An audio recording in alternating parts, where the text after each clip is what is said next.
तेव्हा सर्वात प्रथम मी नीट दिली. 185 मार्क मला मिळाले होते.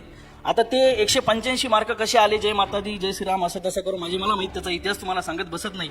पण अडाणीपणा कुठपर्यंत असतो. सर मी 185 मार्काची प्रत काढली आणि माझ्या सारखे जे तज्ज्ञ हुशार मंडळी होते ते सगळे जमा केले, गावखेड्याचे पोरं ज्यांनी नीट दिली होती. आणि आम्ही एक भाड्यानं गाडी लावली, एक कार, आणि संगमनेरला गेलो.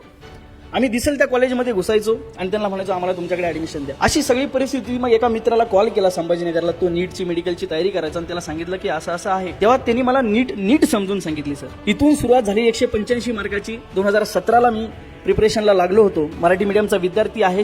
घरी आई वडिलांना विचारलं काय करायचंय. त्यांनी सांगितलं भास्कर सर जे म्हणतील ते. माझ्या आई वडिलांचा भास्कर सरांवर पहिल्यापासून अतूट विश्वास होता.